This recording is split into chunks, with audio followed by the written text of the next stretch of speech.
اعوذ باللہ من الشیطان الرجیم بسم اللہ الرحمن الرحیم الحمدللہ الذی ہدانا لہذا وما کننا لنہتدی لولا ان ہدانا اللہ، یعنی تمام تعریفیں اللہ رب العزت کے لیے ہیں جس نے ہمیں اس کی توفیق دی، اور اگر اللہ ہمیں اس کی توفیق نہ دیتا تو ہم کچھ بھی کر نہ پاتے۔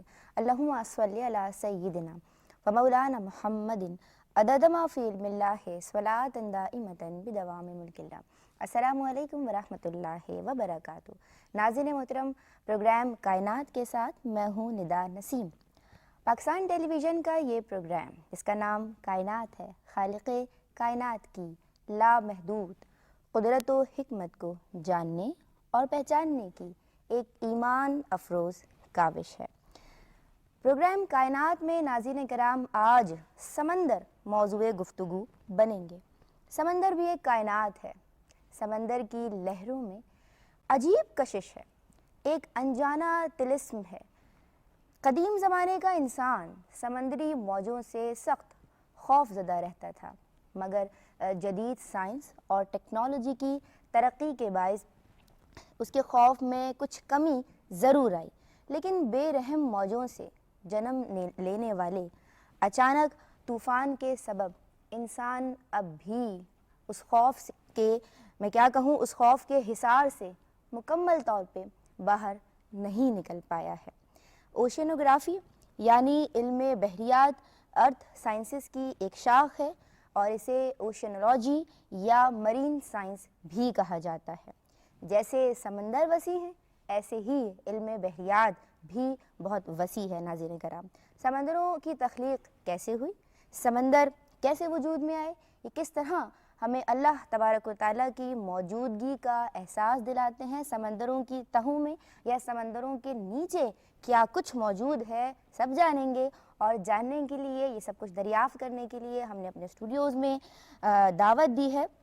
میرے پہلے مہمان ہیں بہت ہی محترم ڈاکٹر آصف انعام صاحب۔ ان کے حوالے سے بتاتی چلوں کہ آپ کا تعلق نیشنل انسٹیٹیوٹ آف اوشینوگرافی سے ہے، اور میرے دوسرے مہمان ہیں مفتی زبیر صاحب۔ آپ سب انہیں بہت خوبی کے ساتھ جانتے ہیں کہ بہت ہی خوبصورت انداز بیان کے مالک ہیں، بہت اچھے جوابات دیتے ہیں۔ السلام علیکم ورحمۃ اللہ۔ آپ دونوں شخصیات کو میں خوش آمدید کہتی ہوں۔ ڈاکٹر صاحب، آپ سے اب میں سوال یہ کرنا چاہوں گی کہ فلکی سائنس کے حوالے سے ہم یہ جانتے ہیں کہ پلوٹو کو پلانٹ کے درجے سے ڈیموٹ کر دیا گیا کیونکہ وہ پلانٹ کی تعریف پہ پورا نہیں اترتا۔ دوسری جانب 2000 میں ہم یہ دیکھ رہے ہیں کہ دنیا میں پہلے سے موجود اوشنز میں ایک اور اوشن کا اضافہ ہو جاتا ہے، جسے کہا جاتا ہے ساؤدرن اوشن۔ مجھے یہ بتائیے کہ بنیادی طور پہ اوشین کی کیا تعریف ہے، اور یہ جو اوشن کریشن کا عمل ہے یہ جاری ہے یا یہ رک گیا ہے؟ بہت اچھا سوال ہے، لیکن ایک تھوڑا سا میں اس میں ان کے حوالے سے ایک ان کی مدد چاہوں گا۔ بیسیکلی اوشنوگرافی کے متعلق قرآن کے اندر بھی کافی چیزیں ہیں جو ایون سائنٹیفک کمیونٹی کو بہت بعد میں پتہ چلا ہے۔ اب جیسے لیئرز کا وجود، کہ ایک اسٹریٹیفیکیشنز ہیں، ایک کے اوپر ایک لیئر ہے، یا سمندر کے اندر پہلے یہ کسی کو پتہ نہیں تھا کہ گھپ اندھیرا ہے، جیسے سورہ نور میں ذکر ہے، ظلمات بعضها فوق بعض۔ بالکل۔ اور جہاں تک آپ کے اس سوال کا تعلق ہے کہ بیسیکلی جو سمندر کے اندر ابھی بھی کریشن کا پروسیس چل رہا ہے، اس کا جو مین اگر آپ دیکھیں جو سمندر کا جو نقشہ ہے، اس میں مڈ اوشینک ریجز ہے۔ مڈ اوشینک ریجز کنٹینیوسلی لاوا پروڈیوس کر رہی ہیں، ان کے اندر سے لاوا نکل رہا ہے، اور لاوا جب باہر نکلتا ہے تو اپنے اوپر جو چٹانیں ہیں ان کو وہ ڈھکیلتا ہے، اور ایک اس کے ڈھکیلنے کے صورت میں اوشن بیسنز میں وسعت ایک آ رہی ہے، ٹھیک ہے نا۔ لیکن ہم سب کو یہ پتہ ہے کہ ان جنرل جو زمین کا حجم ہے وہ مینٹین اللہ تعالیٰ نے رکھا ہوا ہے، تو ایک طرف اوشن بیسنز ابھی بھی کریٹ ہو رہے ہیں، لیکن دوسری طرف جب یہ اوشنک پلیٹ آگے بڑھتی ہے تو جب وہ کانٹیننٹل پلیٹ کے ساتھ ٹکراتی ہے یا کانٹیننٹل لینڈ ماس کے ساتھ ٹکراتی ہے، تو چونکہ یہ ڈینس ہوتی ہے، ہیوی ہوتی ہے، تو اس کے اندر سبڈکٹ کر جاتی ہے۔ اس کی جو ہمارے اگر آپ مکران کوس پہ آپ دیکھیں تو عربین پلیٹ جو ہے وہ مکران کا جو لینڈ ماس ہے اس کے نیچے سبڈکٹ ہو رہی ہے. اس کی وجہ سے کہتے ہیں کہ وہاں جو سائسمک ایکٹیویٹی ہے وہ as compare to other part of Pakistan وہ تھوڑی زیادہ ہے. اور اگر آپ کو یاد ہو 2004 میں جو سماٹرا میں زلزلہ آیا تھا اور سونامی آئی تھی, وہاں بھی اوشینک پلیٹ جو ہے وہ سبڈکٹ کر رہی ہے, اور وہاں چونکہ زیادہ اس کا اینگل سٹیپ ہے اس کی وجہ سے اس کی جو سیویریٹی ہے یا سائسمسٹی ہے وہ کہیں زیادہ ہے. اچھا, اس اینگل کی وجہ سے. جی, ہمارے یہاں کافی جنٹل ہے, وہاں کافی اسٹیپ ہے, اس کی وجہ سے وہاں زیادہ شدت سے زلزلے آتے ہیں اور زیادہ فریکوینسی میں سونامیز آتی ہیں. ڈاکٹر انعام, یہ تو ہم سمجھ گئے کہ اوشن کریشن کا عمل جاری ہے, آپ نے بہت ہی خوبصورت جواب دیا, لیکن میں یہ بھی جاننا چاہ رہی ہوں کہ اوشین کی تعریف کیا ہے؟ اوشن بیسیکلی ایک باؤنڈری لیس واٹر, سلائن واٹر کو ہم اوشن کا نام دیتے ہیں. سلائن واٹر اوشین ہے, باؤنڈری لیس, مطلب جس کی حدود کو آپ متعین نہ کر سکیں. ٹھیک ہے نا, اگر آپ گلوب میں آپ دیکھیں تو سارے جو واٹر ماسز ہیں چاہے کوئی بھی اوشن ہو وہ کہیں نہ کہیں ایک دوسرے کے ساتھ مل جاتے ہیں. قرآن کریم فرماتا ہے کہ اللہ تبارک و تعالیٰ نے سمندروں کو ہمارے لیے مسخر کر دیا, تو اس تسخیر سے کیا مراد ہے اور انسان نے کیا فائدہ اٹھایا؟ میں آپ سے ایک بات ذکر کر دوں کہ سورہ نحل کی آیت نمبر 14 کے اندر اللہ تعالیٰ نے یہ لفظ استعمال کیا جو آپ نے تسخیر کا لفظ استعمال کیا, هو الذی سخر البحر, اللہ وہ ذات ہے کہ جس نے سمندر کو مسخر کیا. پھر یہی تسخیر کا لفظ اللہ تعالیٰ نے سورۃ الحج کی ایک آیت کے اندر بھی 17ویں سپارے کے آخر کے اندر بیان فرمایا, الم تر ان اللہ انزل من الم تر ان اللہ سخر لکم ما فی الارض والفلک تجری فی البحر بامری. کیا تو نے نہیں دیکھا کہ اللہ تعالیٰ نے جو کچھ زمین کے اندر ہے اس کو تمہارے لیے مسخر کر دیا, اور کشتیوں کو, جہازوں کو مسخر کیا جو چلتی ہیں اللہ تعالیٰ کے حکم سے سمندروں کے اندر. تو ما فی الارض, زمین میں جو کچھ ہے اس کو مسخر کیا, اور کشتی کے پانی کو. اور وہ جو سورہ نحل کی آیت نمبر 14 اس میں تو سخر البحر کا واضح طور پر لفظ استعمال ہوا. یہاں جو سمجھنے کی بات ہے وہ ہے آپ کا سوال کہ سمندر کو تابع بنانے کا مطلب کیا ہے. مسخر کرنے کا عام طور پر جو مطلب سمجھا جاتا ہے وہ تو یہ کہ انسان کے مسخر کر دیا, اور انسان کے مسخر کرنے کا یہ مطلب سمجھ میں آتا ہے کہ وہ انسان کے تابع حکم بن کر کے چلے. جیسا کہ جانوروں کے بارے میں آیا کہ مسخر کیا تو ایک چھوٹا سا بچہ بھی اونٹ کو اپنی اس کی مہار کو کھینچ کر کے دائیں لے جائے بائیں لے جائے, اس کے اوپر بیٹھ کر کے حکومت کرے. سمندر کے مسخر کرنے کا مطلب یہ نہیں ہے کہ وہ انسان کے حکم کے تابع چلے گا. مسخر کرنے کا ایک مطلب یہ ہوتا ہے کہ تابع حکم, اور ایک مطلب یہ ہوا کرتا ہے کہ کسی چیز کو کسی شخص کی خدمت میں اس طرح سے لگا دینا کہ وہ ہمیشہ وہ خدمت انجام دیتا رہے. کیا بات ہے, کسی چیز کو کسی شخص کی خدمت میں لگا دینا. اور یہ وہ تعریف ہے جو قرآن کریم کی اس آیت سے پتہ چل رہی ہے, هو الذی سخر البحر, اللہ نے سمندر کو مسخر کیا. اب آگے خدمت کا ذکر کیا, لِتَأْكُلُوا مِنْهُ لَحْمًا طَرِيًّا, کہ تم اس سے تازہ گوشت حاصل کرو اور کشتیوں کو چلاؤ. انسان کو تو پروردگار اس لیے زیادہ بہتر جانتا ہے کہ خالق ہی اپنی تخلیق کو بہتر سمجھتا ہے. تم خدمت کرو, خدمت کرو, اور یہی تمہارا مسخر کرنا ہے. ٹھیک ہے, آپ نے ڈاکٹر صاحب گزشتہ جواب میں اوشن کی تعریف تو بیان کی. مجھے یہ بتائیے کہ سی, بے, گلف اور اسٹریٹ اور چینل, یہ کچھ ٹرمینالوجیز ہیں ناظرین, سی, بے, گلف, اسٹریٹ اور چینلز, ان میں کیا فرق ہے؟ بیسکلی اوشنز کے, کسی بھی اوشن کے اندر کئی سی ہو سکتے ہیں, مطلب جو یوزولی جو مارجنل ایریاز ہوتے ہیں یا لینڈ کے قریب ایریاز ہوتے ہیں ان کے وہ جو پورشن ہوتا ہے وہ ہم مختلف جیوگرافک ریزنز پہ ان کو ڈفرینشیٹ کرنے کے لیے مختلف سیز کے نام سے ہم کرتے ہیں. جیسے ہمارے انڈین اوشن میں جو ناردرن موسٹ پارٹ ہے انڈین اوشن کا, اس کو ہم عربین سی کہتے ہیں. ٹھیک ہے. گلف میں کیا ہوتا ہے کہ یہ ایک سی یا اوشن کا وہ ایریا ہوتا ہے جو سیمی انکلوزڈ ہوتا ہے لینڈ کے ساتھ. ٹھیک ہے. اور اسٹریٹ جو ہے وہ ایک نیرو پیسیج ہوتا ہے بٹوین ٹو واٹر ماسز. اچھا. اسٹریٹ بیسیکلی اسٹریٹ ہی کی طرح چینل ہوتا ہے, لیکن چینل جو ہے وہ اسٹریٹ کے مقابلے میں زیادہ وائڈ ہوتے ہیں.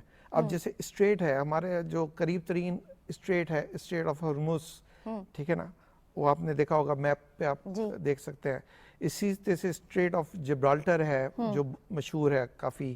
اسی طرح سے چینلز میں آپ نے دیکھا ہوگا انگلش چینل ہے، ٹھیک ہے نا، یا برسٹل چینل ہے، ٹھیک ہے نا. تو آپ کو میپ پہ ہی دیکھ کے اندازہ ہوگا کہ چینلز یوزلی تھوڑے وائڈ ہوتے ہیں ایز کمپیئر ٹو اسٹریٹ.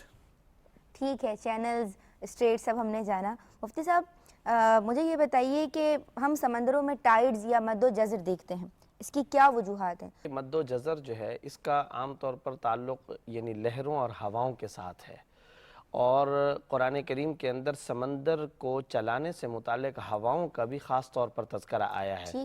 تصریف الریاح، ہواؤں کے تغیر و تبدل کا تذکرہ. ایک جگہ بڑی خوبصورت بات اللہ تعالیٰ نے ارشاد فرمائی، ان یشاء یسکن الریح فیظللن رواکد علی ظہری. یہ جو تم بڑی بڑی کشتیاں لے کر کے چلتے رہتے ہو، بڑے بڑے بحری جہاز لے کر کے، بیڑے ہیں جو چلاتے رہتے ہو، اگر اللہ چاہے یسکن الریح تو اللہ تعالیٰ ہواؤں کو ساکن کر دے. ہوگا کیا؟ فیظللن رواکد علی ظہری. یہ بڑی بڑی بلڈنگ نما، یہ بڑے بڑے جہاز اپنی جگہ پہ کھڑے کے کھڑے رہ جائیں گے. تو اگر یہ لہریں نہ ہوں، یہ مد و جزر نہ ہو، یہ سمندر کا سکوت اور دریا کا جوش نہ ہو، تو پھر سمندر کے فوائد نہیں حاصل ہو سکتے. یہ سب کچھ کیا، اور پھر اس کا تعلق قمری تاریخوں کے ساتھ بھی کیا ہے. ڈاکٹر صاحب بیٹھے ہوئے، اس کا سورج اور چاند کی روشنی کے ساتھ بھی اس کا تعلق کیا. پھر اللہ تعالیٰ نے هو الذی یسیرکم فی البر والبحر سورہ یونس کے اندر ارشاد فرمایا، وہ ذات ہے کہ جو تم کو خشکی اور تری کے اندر چلاتی ہے. اور پھر آگے ہوا کا تذکرہ کیا. پھر ایک جگہ ہوا کے بوجھل ہونے کا تذکرہ کیا، ارسلنا الریاح لواقح، کہ ہم نے ہواؤں کو بھیجا لواقح جو بوجھل ہوتی ہیں، کیونکہ وہ بادلوں کی شکل میں جب سمندر سے پانی لے کر کے ہوائیں چلتی ہیں تو وہ بوجھل ہوائیں ہوتی ہیں. تو ایک ہوا وہ ہے جو عقیم، جس کے بارے میں کہا گیا کہ وہ بانجھ ہوتی ہے. بانجھ ہوا کا کیا مطلب؟ کہ اس میں وہ بوجھ پنا نہیں ہوتا، اس میں وہ پانی نہیں ہوتا. وہ مد و جزر کے استعمال میں آتی ہیں، کام میں آتی ہیں. اور بعض ہوائیں وہ ہوتی ہیں جو بادل بننے کا ذریعہ بنتی ہیں. تو یہ اللہ تعالیٰ کا ایک نظام ہے. ان ہواؤں کا قرآن کریم جا بجا تذکرہ کرتا ہے، اور مد و جزر سے یہ سارے کے سارے فوائد حاصل ہو سکتے ہیں. یہ رب دو جہاں کی شان ہے، ہم سبحان اللہ ہی کہہ سکتے ہیں. مجھے یہ بتائیے گا، میں یہی سوال آپ کی جانب لے کے آنا چاہوں گی کہ ٹائیڈز کیا ہیں؟ زمین کے اوپر سورج کی اور چاند کی جو کشش ہوتی ہے اس کی وجہ سے یہ سارا پروسیس ہوتا ہے. سورج کا چونکہ زمین کے ساتھ فاصلہ کہیں زیادہ ہے ایز کمپیئر ٹو چاند، تو اس کی جو گریویٹیشنل پل ہے وہ اتنی زیادہ نمایاں طور پہ محسوس نہیں ہوتی ہے. لیکن جب یہ سورج اور چاند جب ایک لائن میں آ جاتے ہیں تو اس وقت میکسیمم ٹائٹ ہمیں ملتی ہے، ٹھیک ہے نا. اور یہ اس وقت ہوتا ہے جب آپ کا یا تو 14ویں کا چاند ہو، ٹھیک ہے نا، یا نیو مون ہو. ان دونوں صورتوں میں سورج اور چاند جو ہے اور زمین یہ تینوں ایک لائن پہ ہوتے ہیں. اچھا، یہ دو تاریخوں میں، ان دو تاریخوں میں، ان دو تاریخوں میں یا ان دو تاریخوں کے بالکل قریب میں. اچھا، ان کے علاوہ جب ان کا جو اینگل ہے وہ ڈیفرنٹ ہوتا ہے، 90 ڈگریز پہ ہوتا ہے. مطلب سورج الگ ہوتا ہے اور چاند الگ ہوتا ہے. تو اس صورت میں کیا ہوتا ہے کہ لو ٹائٹس ہوتی ہیں. یہ پکنوکلین زون کیا ہے؟ بیسیکلی پکنوکلائن زون جو ہوتا ہے وہ ڈینسٹی کا ظاہر کرتا ہے. اور پکنوکلائن سمندر کے اندر وہ حصہ ہوتا ہے جہاں شارپ چینج آئے ڈینسٹی کے اندر. تو یہ ڈینسر زون ہے بہت؟ جی، بہت زیادہ ڈینسر زون ہے. اس کے بعد پکنوکلائن کے بعد ڈینسٹی جو ہے وہ یونیفارم ہو جاتی ہے.